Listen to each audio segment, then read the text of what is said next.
podcast is intended for mature audiences. The views and opinions expressed are those of the panelists and do not reflect in any way those of the podcast partners, sponsors, or affiliates. Enjoy.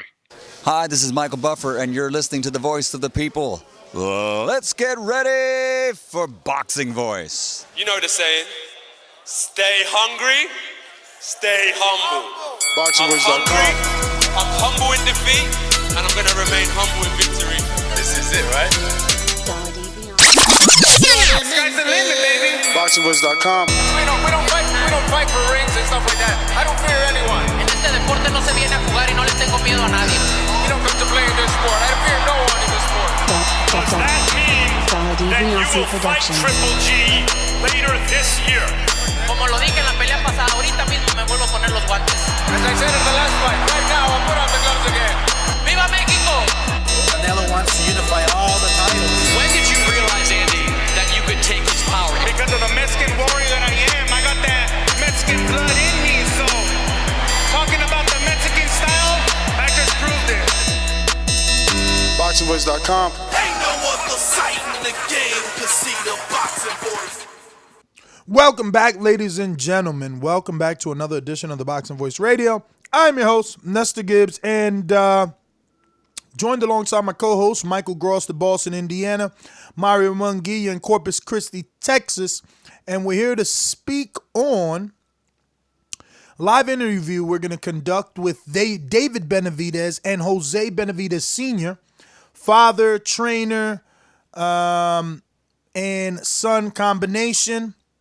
We'll discuss the recent fight that took place in that division of the 168 pounds with Caleb Plant and Faizon Butts and his call out of Benavidez, and see where exactly they are with this particular subject, see what's on the horizon for them. So we're going to be talking 168 pound division with live guest David Benavidez and his father, trainer Jose Benavidez Sr.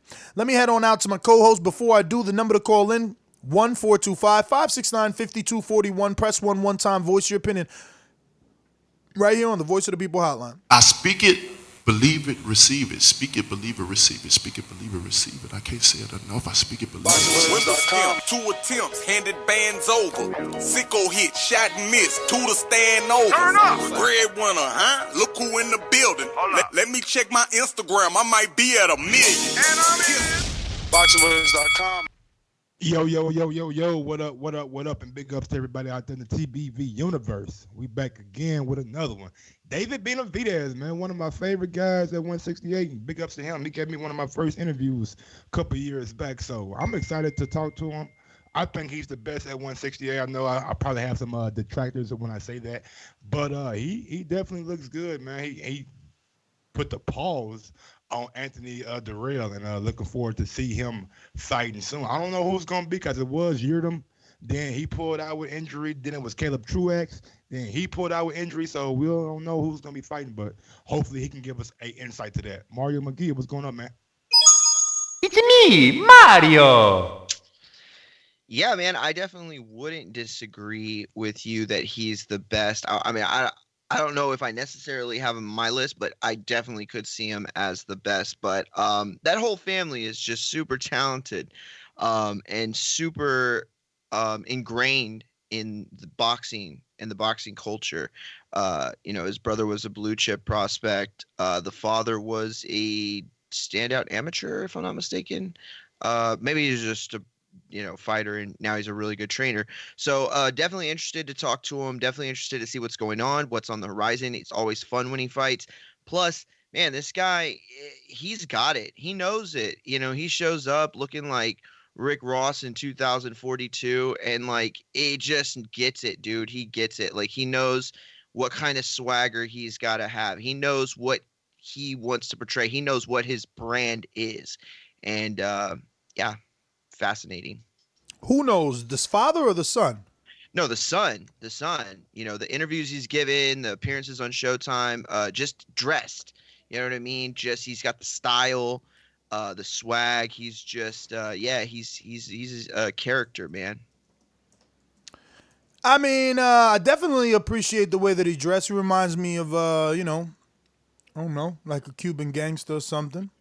Yeah, like a fat. That's what I just like imagine everybody was wearing like when Rick Ross just popped off in Florida. I mean, I doubt that, but you know what I'm saying? Like it's just I don't know, Cuban boss type style. Yeah, exactly. That shit is it's fun. It's cool. I mean, I'm not saying Cuban gangsters are cool. I'm just saying like it's cool that he's thinking about the outside aspects of boxing and he's working on his persona because it's just not enough these days to just be good at boxing. You know, if you're just good at boxing and dry as toast, well, then we'll see you when you're 35 and you've beaten anyone you can beat and you force some, you know, random person to get in the ring with you. But when you are as good as David is and you have that understanding of what it takes to entertain people, you shoot off like a rocket, and that's exactly what he's done. You know, Mike, I didn't know the Caleb Truax fight was off. That's news to my ears. When was that announced? That kind of sucks. I've read it on Mike Benson or Mike Carpenter. You know what I'm saying? He got an injury he put out. I don't know what it is with Caleb Truax, but it's like the second time that he's put out. He put out in the he got hurt in the Quillen fight. Then in the rematch, he pulled out, and now he's pulling out again. So I'm not quite sure what's going on. He just had like a comeback fight in Minnesota though, which he won, and this was like probably getting back to that PBC stage. Well, I'm texting Senior, see if we're all ready. Let me double check these phone lines. Do me a favor, Ness, hit that flip for me. But yeah, man, I really like David Benavidez, man. To me, the way he fights, the punches and coordination, the walk forward kind of nature, you know what I'm saying, being that Terminator, like that's really what did it to Anthony Darrell. He just couldn't take the pressure, you know what I'm saying? It was too much. And David Benavidez is like 6'3", 6'4", like he's a pretty big dude for the weight class. So I definitely wouldn't mind. I would say wouldn't mind, but I definitely want to see him and Caleb Plant get it on, and I want to see all the champions getting on at 168. Like it's not like a big clear cut guy at 168, even though Canelo's there, but he's not a champion as of yet. I'm saying from Caleb Plant to David Benavidez to Callum Smith, and who's the other guy? Who's the other champion at 168 is Callum Billy Joe Saunders. Billy Joe Saunders, man. I want to see all those guys get into it. You know what I'm saying? Billy Joe moved up to the 168 limit and fought somebody from Africa and won his belt. So we'll see how that plays out. Yeah, I wouldn't mind seeing Billy Joe fight. I mean, Billy Joe is nice, but you know what? It just all depends on what Billy Joe gonna show up that night.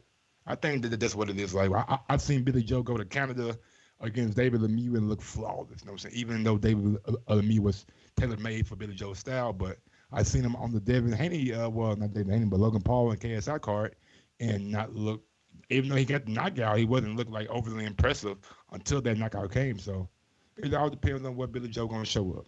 Well, and look, right now, I would say that the class is still, I don't want to say new or young or anything like that, but Callum Smith is still developing his brand, and David Benavidez is developing his, and Caleb Plant. Like none of them have came full circle into promotional powerhouses. That said, as the months go on and the years go on, like, you know, these guys can't be keeping their records, you know, spotless. So you got the top three guys at the weight class all undefeated, and that's a beautiful thing. And that has the recipe for some really great cross pattern fighting. You know what I mean? Like Benavidez Smith, Benavidez Plant Smith. You know what I mean? These guys fighting each other to see you know, who indeed is the best. And I would love that to happen before one of them moved up or even moved down for, well, I highly doubt any of them could make that. But before any of them moved up. So hopefully we get that, you know, just like when the super middleweight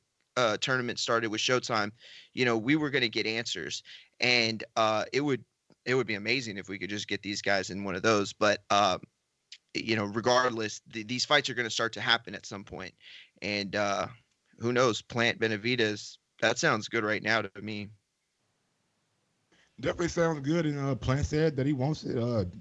We all know David said that he wants it. So I think it's just a matter of time after David fights, I'm sure. in the fall or winter months, we'll be able to see those guys get along. Like I don't think either guy is avoiding each other. So what you think the timeline is on a unification? I mean, it seems to me like they made Earl unify with the PBC welterweights quicker than they're letting the 168-pound PBC fighters unify. Like you pointed out, they building up Caleb Plant. Like they really doing a nice job building them on Fox and FS1. So maybe they don't want a unification just yet because they're still building Caleb Plant. And David Benavidez ain't really been in the spotlight since that Earl fight, and that was last April when Mikey Garcia. You know what I'm saying? So it's like he ain't really been in the spotlight. You still kind of want to build him up and get that buzz around him on Fox, and then you can face those two guys off. So I really do expect those guys to fight later on this year. I don't see why not. The only reason, and no, never mind. I was going to say the only reason why not is, I was going to say that dirty word, marinating, but no.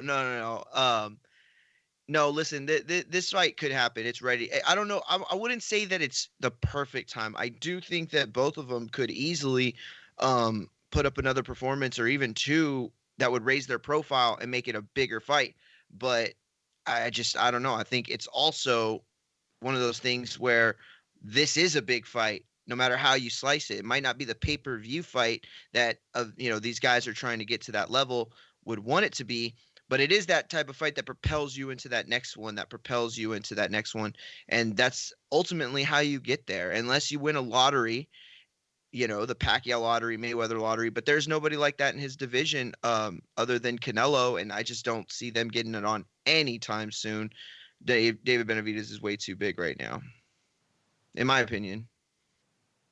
Yeah, he's a big boy, man. It's scary. I mean, I don't say it's scary, but just the fact that he's like 6'3", man, and he comes forward with endless aggression, man. I really like his fighting style. And I think his fighting style against Caleb Plant's fighting style is going to be a very intriguing clash of styles. You know what I'm saying? I think Caleb Plant is probably one of the best boxers, like technique-wise, at 168. If you want to throw Billy Joe Saunders in there too, you can. But I think Caleb is a little bit more consistent than Billy Joe is. You know what I'm saying? At this point in time, and man, I don't really know like why is PBC waiting? You know what I'm saying? I mean, I know you want to build Plant up and things like that, but same time, man, this is a good fight. It's a good fight. I know both guys won it from when Caleb Plant and Jose Benavidez ran down on Caleb in the gym, and they had to, you know what I'm saying, straighten that stuff out. So it's bad blood there, you know what I'm saying? So those guys is going to do what they got to do to rectify that. And I'm all for beef. I'm all for bad blood. I think it's good for the sport, and it builds the fights up. I honestly feel like they could let it marinate longer. I'm just saying, like, not because I think they should, but because that's the type of move that PBC would do with those two guys. I don't know that they would throw them in right away until they're ready to fully cash them out. That's just been their MO.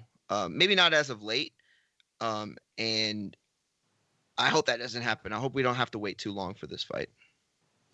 Well, we might have a fail. I'm not getting any answer back from the Benavidez's. I know they told me 12 p.m., which is our 3 p.m., but maybe the sparring session that they were going to have went over, but still no word back. I mean, it's early. It's only 16 minutes in.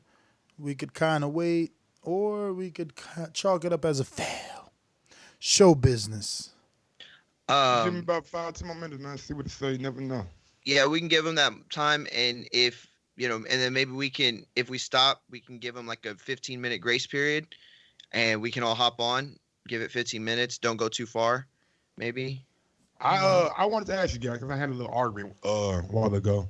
Do y'all think David Benavidez is the best 168-pounder right now? Like just based off like what we've seen, I personally do. Like I don't know why, but I do. Too soon for me, man. I mean, if anything, I think that Caleb is campaigning for that. You know what I mean? He hasn't showed any flaws or any like hiccups along the road where other people have. You know what I mean? Darrell has shown vulnerabilities, hiccups along the road, and so has Benavidez. You know what I mean?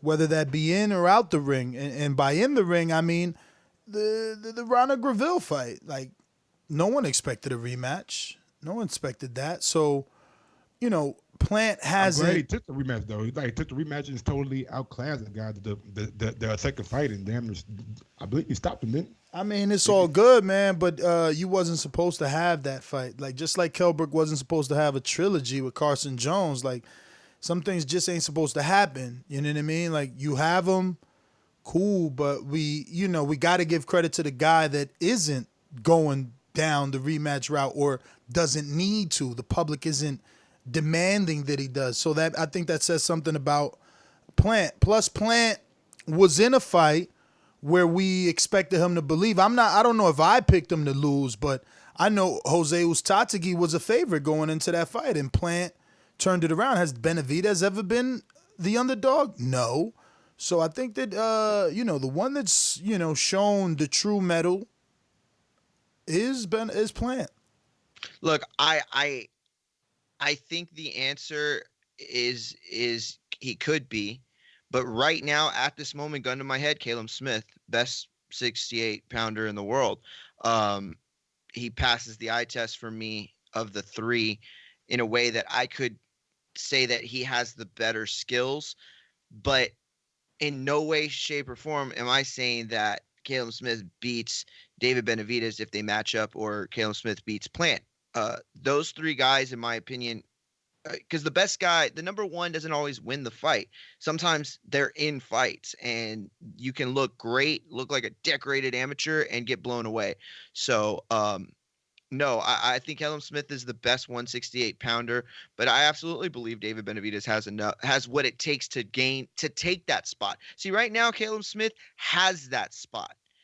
David Benavidez is in my opinion, David Benavidez is the kind of guy that would take that spot. You get what I'm saying? You feel me? And maybe not, because he is ranked pretty high in most people's categories. He's already like 2 or 3. But I fully believe that Caleb Smith right now is the better of the 3, better than Billy Joe. But Kellum doesn't always win. Yo, Kellum is in a Benavidez situation right now because Kellum needs to give a rematch to Rada. You know what I mean? You're right. Absolutely. You're right. I wasn't gonna make that point, but I'm glad you did. According to like the resumes, I would say Callum does have the better victory with George Groves. You know what I'm saying? Seeing George Groves been a champion before, beat James McGill, beat Chris Eubank, so that's pretty good. But I'm just doing it off eye test, man. What I see from David Benavidez, man, the guy is just too big, Terminator style, and he is gonna try to destruct everything in his path. And I just like what I see from him. Even though I like Caleb Plant too, because he is a slick kind of boxer that knows how to use the ring and knows how to keep that jab in your face and come behind it with nice combinations. You're shaking your head, Ness. Absolutely. Because, man, I don't like being stood up. It's show business, man. Happy every once in a while, once in a blue moon. So what? For the most part, we've been getting everybody that we said on. You know what I'm saying? It ain't like we've been struggling. And like you said, they in the gym, they were sparring. Who knows? Sparring could have got heated. You know what I'm saying? I might need a couple more rounds with you. You know what I'm saying? So who knows? I've never, ever, ever been, and I'm not saying you're wrong, Mike. You're absolutely right. Those guys are monsters and they're great athletes. I'm just trying to talk about how I'm such a shitty athlete, because all I could think when you were saying that is I've never been in a boxing gym and sparred and at the very end said, I want another 2 or 3 rounds ever. Like, I was too busy. You never wanted your get back after a round. Like, oh man. No, I got knocked out by a 16-year-old when I was 24 years old. I didn't want to ever get in that ring with that kid again, ever. But I'm not David Benavidez, and I'm not, and honestly, I'm not you. I mean, you were a, top, high caliber athlete. So I'm just a really strong dude with short arms. That's about as much as I'll give myself in athletic prowess. Yeah, man, it sucks. So, what do you think I just seen a name in my phone. I was gonna ask y'all. Who I think we should try to get. Let me see. 168. Who's some killers at 168? You named Outside them. of champ. Outside of champion. You named the champs. I don't know. Is that division even like middle heavy? I don't think so. It's not even top heavy. Wait, which one? 168? Yeah, let me get on Box Rec, see what the hell going on. Because I don't know this shit up top. I want to know who Box Rec got number 1 at 160. Captain Smith. Say no more. That's who they got number 1? Man, they put it right in yeah, man. Zach Parker's he's in the mix. I got some press. Lennox Allen is number 1 for the WBA. He about to come for Canelo belt. Ooh. Yo, Lennox Allen. That's crazy. See more of that guy. Yeardom is about to get bumped down because he injured. How is Lemieux ranked at 68? What in the world? Benavidez about to murder Lemieux. You got Daniel Jacobs number 2, Federer shooting off number 3, Billy Joe number 4, Caleb Plant number 5. Jacobs number 2 in what ranking? 168 Box Rec. Oh. Yeah. William Monroe Jr., David Lemieux, and Vladimir Shishkin. That's my guy. Vladimir Shishkin, man. Be on the lookout for him. He's a Dmitry Salita fighter, and he's pretty good, even though he went the distance his last fight, but Salita said that he had a broken hand, and he still went through, broke his hand in like the second round, so he definitely has power. I'm going to give him the benefit of the doubt in the last fight. Hell yeah. Caleb Truax better go to IBF route. It's vacant number 1 and 2. Vincent just lost at 3, and Caleb is number 4. He in there like swimwear, man.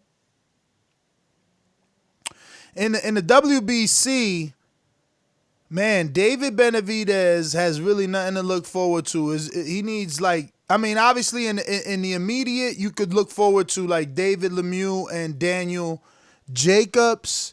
But then, we got a bit of a drop-off. He's going to have to fight the Rocky Fieldings and Anthony Durrells of the world, things like that. But, yeah, man, I don't know. I guess that sparring ran over. Looks like we're going to have to reschedule. Really hate this type of show, but it's show business, man. What are you going to do? Yeah. Of course. So, yeah, man, I guess catch us on the next one. Don't forget to subscribe to the YouTube channel, and you'll get those notifications every time we go live. And hopefully the next time we go live, we'll be able to get these 2 guests back on and make up for this kind of... we never did the Dillian White, but, I don't know if y'all want to save it for tomorrow in the morning. Yeah, definitely Dillian. Need to how reset. Disrespectful. I didn't even say Povetkin's name. I don't know who's excited though. I don't know who's excited. I think I'm Wilder. excited to see Dillian White. I think Wilder said it best. You call Luis Ortiz old and that he doesn't know English, and you turn around and fight a guy the same age that doesn't know English. So it's like, at least Luis Ortiz has done pay-per-view in America where it counts, not pay-per-view in the UK where a couple people see it. See, but that's the beauty of a fight fan like me. You see what I'm saying? The beauty of a fight fan like me is I don't have any allegiances to people. You know what I'm saying? So, like, in my mind, I'm thinking Dillian White, Povetkin. Man, I can't wait. I just want to see Dillian White. And Povetkin's not a bad, I'm not thinking, oh, man, Joshua fought, or Wilder fought, so Ortiz, and that's the same. Like, you know what I'm saying? Like, and no hate on anybody that does feel that way, because you're if you're a Wilder fan or Dillian White fan, you're gonna feel the way it's not about feel. Wilder. It's more about what's the better fight. You know what I mean? Like, that's the better fight. Povetkin, his biggest win in the recent is David Price, so I guess that means something. Because I just don't know who else would have been, able to fit in that position. Bro, in that but listen, people like to try and act as if pay-per-view in the UK and in America is the same thing. It's not. I know that. Lewis did a pay-per-view. Like, there's some sort of cachet there. Povetkin, what has he done, lately? But I get it. He's more established in the division. I'll say that. He's been around longer. So I guess he gets that credit. And that's what I would say he is. He's the fall off from the Vladimir Klitschko era. You know, he's old. He's been around long enough to have meant at least something in that era. And he's stuck around long enough to still be a relevant enough name to be mentioned as a Wilder opponent, Joshua opponent, Dillian White opponent. You know what I mean? So that's definitely what he's got going for him, which might not translate to a great fight, but we'll see. Yeah. At Mari Munguia on Twitter, come fight. Gross 1911 and Gross 2312 on Twitter. Peace out.